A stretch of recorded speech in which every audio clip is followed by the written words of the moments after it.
Welcome to another episode of the Wes Henderson podcast, where I utilize my vast experience in education to kind of break down as objective as possible of what's going on in the world. And it's just pretty much anything that I find currently fascinating. And right now, what I'm finding fascinating is the Media Matters article put out against X, formerly known as Twitter.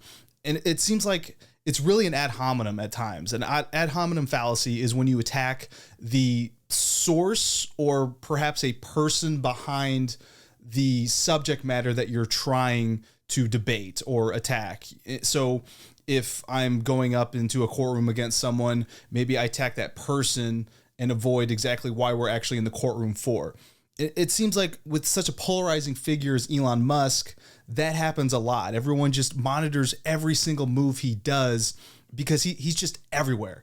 People may hate him for the fact that he is everywhere and he's in your face and he controls so much of what's going on as far as Tesla, SpaceX, Starlink, and now X.com, or just because they just disagree with how he wants to run things, or just because he's rich. Some people just have that sort of prejudice against someone that has a certain amount of wealth, whatever.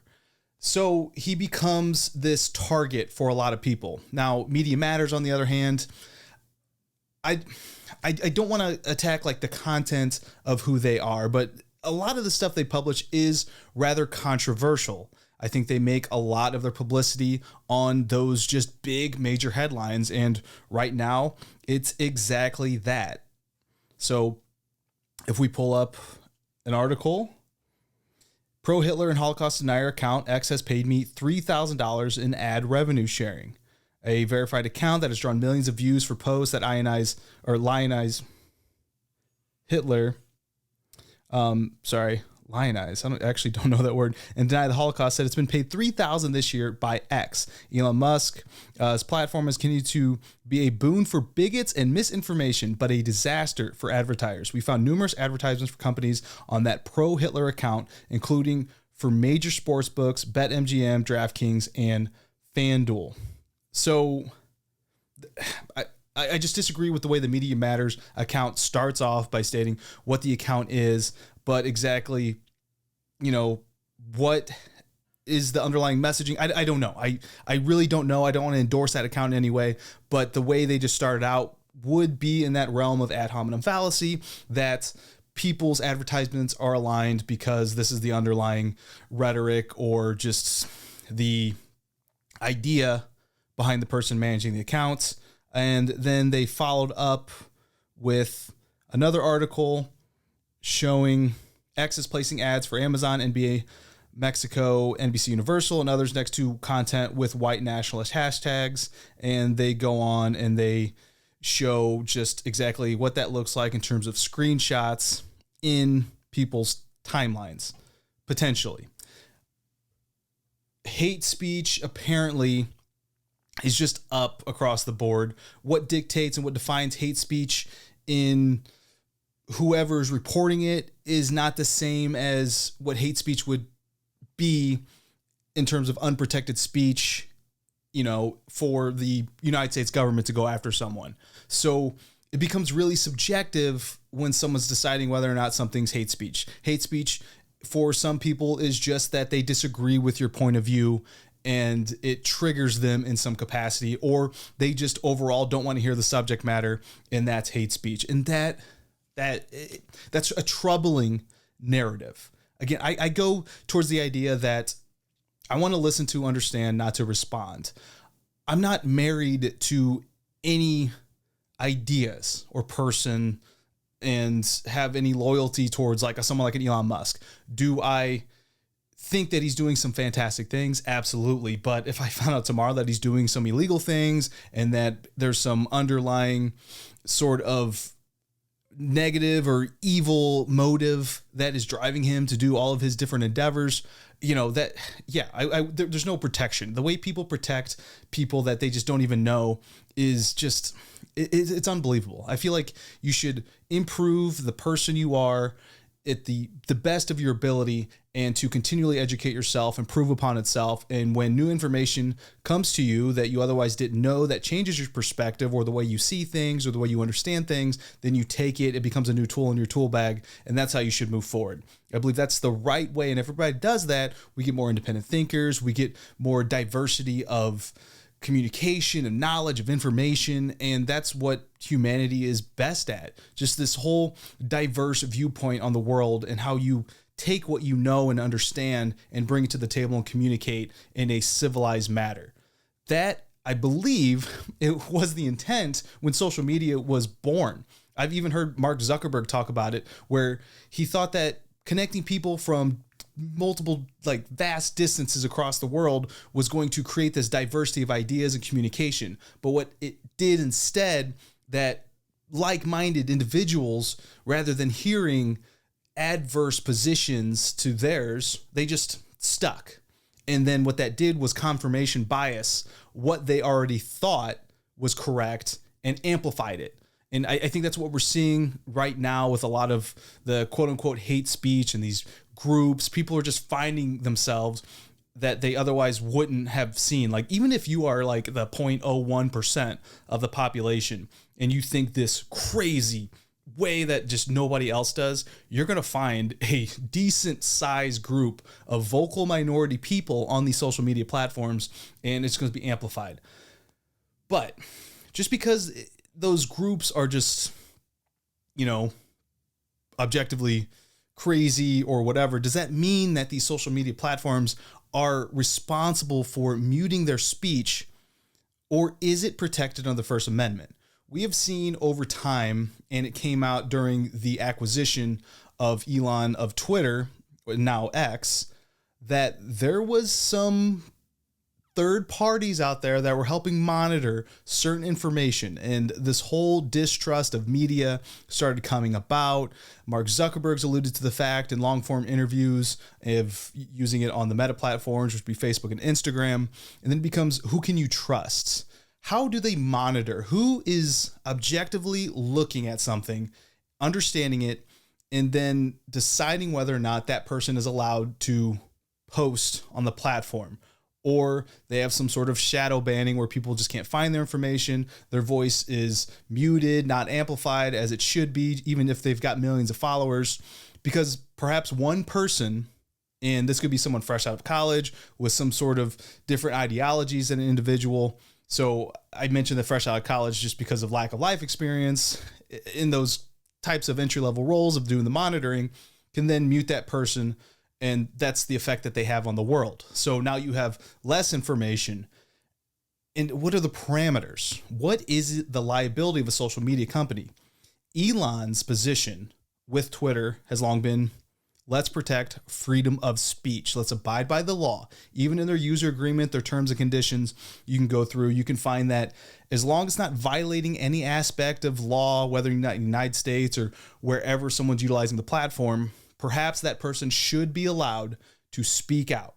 Now, that's where we get to what is freedom of speech. And I had to dig back into my constitutional law notes just to find the most succinct way to explain to someone the actual rules of freedom of speech and the underlying theory as to why we only protect it upon certain limits. So, the freedom of speech general rule. The First Amendment provides Congress shall make no law abridging the freedom of speech or of the press, but the right is not absolute. Unprotected categories cover incitement, fighting words, defamation, obscenity. So, under Elon Musk's new supervisory role and kind of just like the new ideology that went to Twitter, those are the limitations. As long as you're not posting something that is an unlawful act, then you should be allowed to say it. Now, the other thing, he's attempting this policing as far as the accuracy of information. So there is some policing out there as far as the accuracy, but a part of the user agreement is you shouldn't rely upon everything out there that's published. And that's kind of the danger of social media too, right? Is anybody can post anything at any time. Even this video that I'm posting right now, you would have to do additional research, and I would encourage you to do such as far as the information presented. And I'll put links to everything that I'm referencing and showing in this video down in the description. So those are it. Now, why? Why are there these theories of freedom of speech, and how does that extend and should extend to social media platforms? Well, there's 3 reasons. 1, self-governance. Freedom of speech is crucial in a democracy. Open discussion of candidates essential for voters to make informed selections in elections. People influence their government's choice of policies through speech, and public officials are held accountable through criticisms. So you can replace any of that with just any person. So if you're someone who's posting on social media and you're continually getting something wrong, well, on X now, you can get the policing of accuracy of information. It's now going to be heavily weighted for people that tend to be more correct in their assessment of information. And if you're just continually doing it, then there's the self-governance portion, is that the community as a whole can self-govern and police individuals that are just continually posting false information. Now, the discovering of truth, I think this is very important, especially with coming from a science background.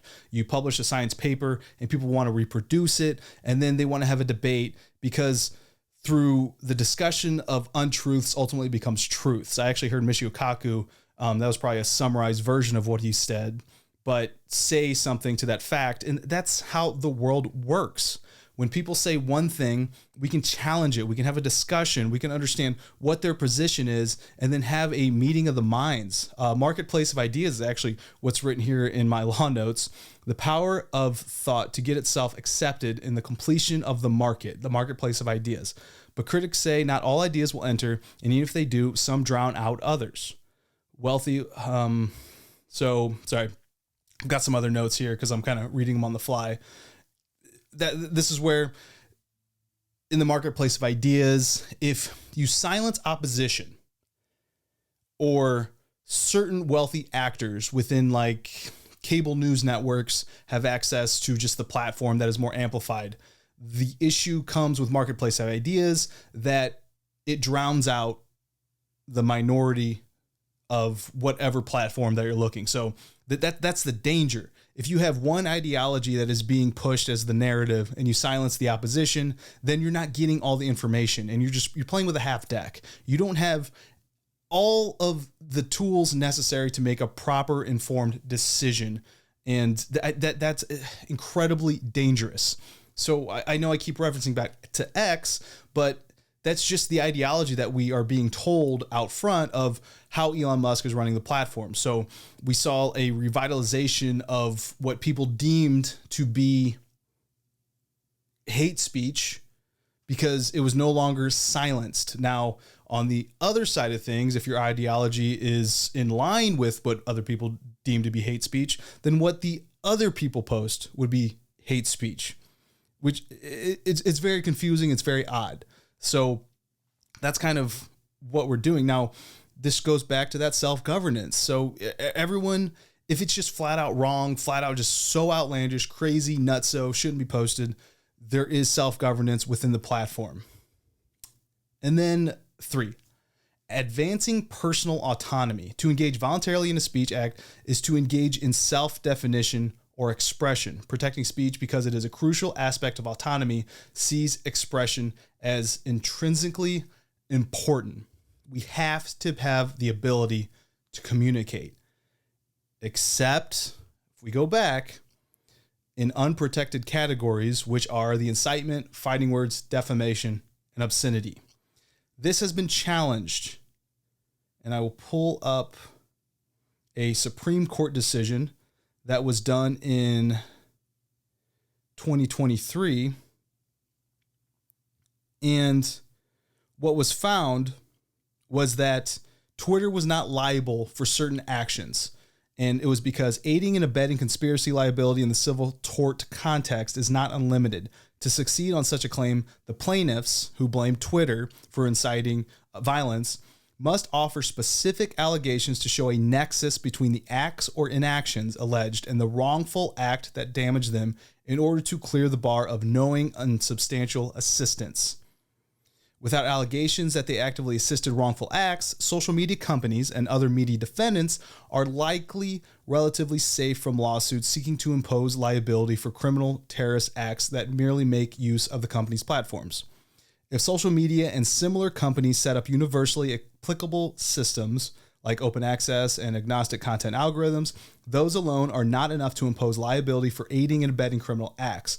However, the Supreme Court cautioned that there could be scenarios where the provider of a routine service does so in an unusual way or sell such dangerous products that providing either to a terrorist group could constitute aiding and abetting a foreseeable terror act. There's got to be some sort of agnostic algorithm that is independent of the content being posted.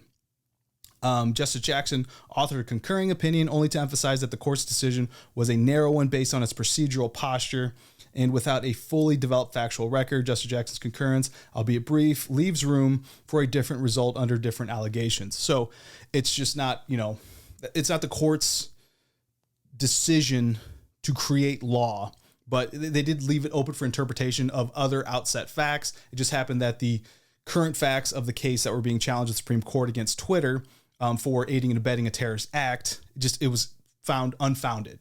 And it's tough. It's really tough. Now, I don't want to get too far off the beaten track, as I already have, but we can go back to this Media Matters kind of allegation against Elon Musk. And we go back to the articles. So as a result, companies are pulling funding off of X now, advertising.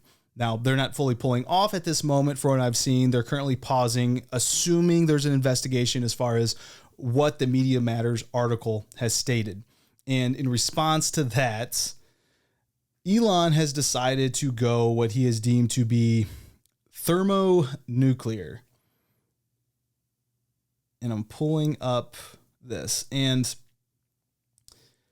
I like to call the way I present facts subjectively objective because I want to present the facts as they are. So there's a Media Matters article that's accusing Elon Musk for, again, the running of Twitter. So I shouldn't say accusing Elon Musk. I should say accusing X for placing ads next to what would be deemed objectively harmful content. And they've got numerous screenshots again showing like this Amazon ad next to Pepe the Frog. They've got NBA Mexico next to what are we doing to white people? On its face, I look at this and I guess if I'm a corporation, the immediate reaction would be to pause ads just based on this.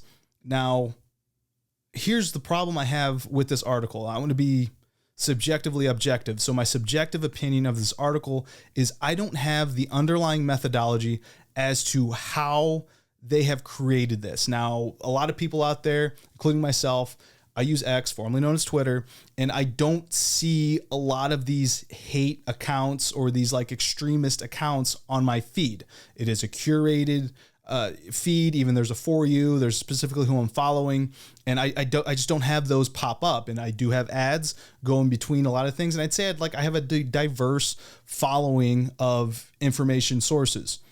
So when I don't see exactly the underlying methodology of how they found these, it's pretty skeptical. It's half-baked. If I were to turn this in as a research paper, whether in law school or in a biochemistry program like I was in, I'd say this fails. Like I can't, understand how they were able to get to this. They do have some information, but it's just not. How did they get an account just to all of a sudden show them just this? Well, Elon has a theory, and I say theory, but it is backed by a lot of underlying information.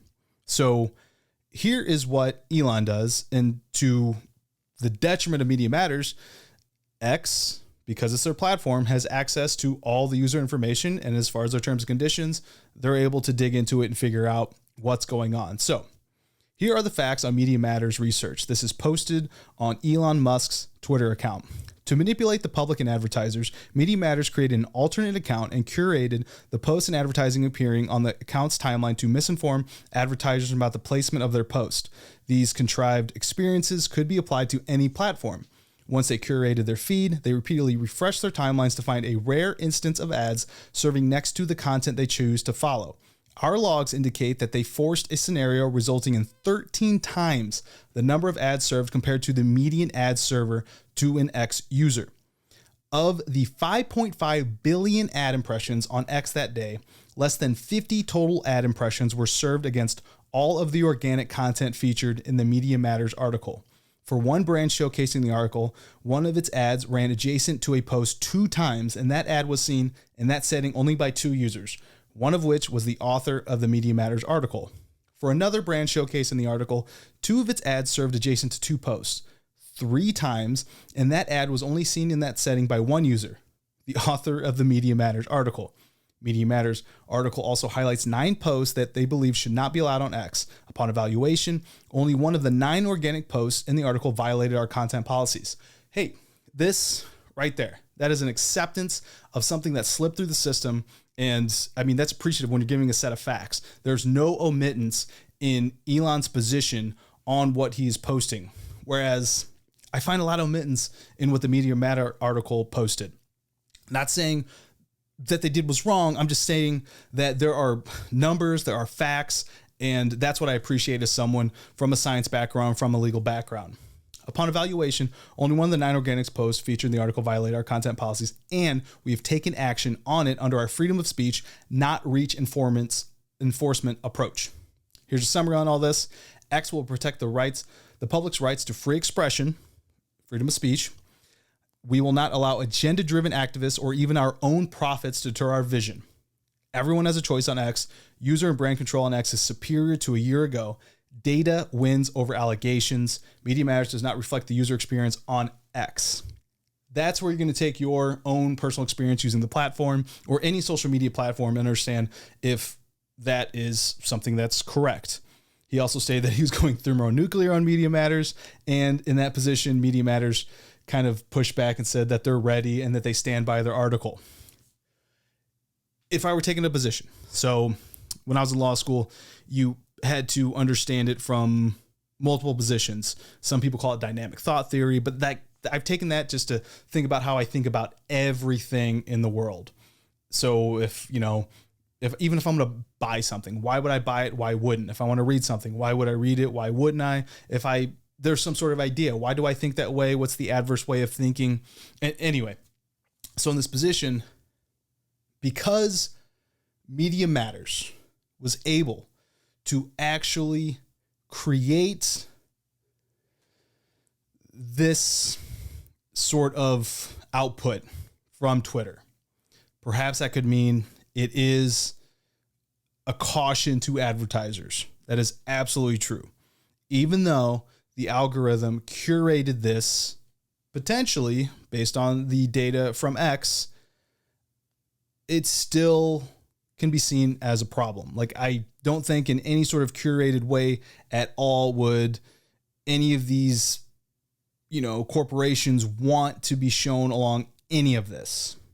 That's something that I'm sure would be to their detriment, except for if someone is actually having that curated, that's of their interest. And I guess that's a private curation of the algorithms of themselves. So that is kind of playing devil's advocate against maybe X's position. I don't think it's a very strong one. I'm just trying to understand what the potential position would be of Media Matters in this case. And it's not just X. Like, X is in the news because, again, Elon's a polarizing figure. We can look at something like this article where Instagram earned millions in advertising dollars from a company under investigation for overprescribing stimulants. So Media Matters is agnostic in terms of who they go after, but it seems like they get a lot of pushback on their theory of how they go about doing things. I guess their methodology. Nothing seems to be so far outlandish that it's lying. Like, I don't think that in any way. It's just, you can create a narrative if you do enough research and spend enough time. That's what I'm kind of concluding on my own as far as my subjectivity. But it's good. Like, I think an organization, despite how Media Matters may be viewed, like, again, I don't want this ad hominem fallacy as far as attacking who they are, because I really haven't done that. Like, to be completely honest, I haven't done that much research. But I also think it's good that there's organizations out there, despite whatever their background is, their history is, their methodology, to challenge large organizations, especially with the power of social media, to have them reevaluate. But it shouldn't be a fallacy on the underlying methodology as well. You know, it can't be wrong to make a right. Like, for example, like the Media Matters post of X and all this advertisement required X to then evaluate the feed, and they found that there was one content posting that violated their terms and conditions, so they got rid of it. It's, you know, it's just, it's a head scratcher. It's up for you to interpret and make up your own decision of what's going on. Going to the subjectivity side, I personally have seen much better curation in the amount of news. I liked early on Twitter when it was just being able to refresh, but I've heard Mark Zuckerberg, I've heard Jack Dorsey, I've heard a number of these social media titans talk about why there's issues with the way algorithms work and how they can be manipulated. And it's not a perfect science, but I do appreciate the ideology of following freedom of expression, freedom of speech, protecting that, and not being any more restrictive, as we've seen Facebook, we've seen Instagram and other social media platforms be, in terms of what can be posted and how it's policed. It's a dangerous game, and I don't know the right answer.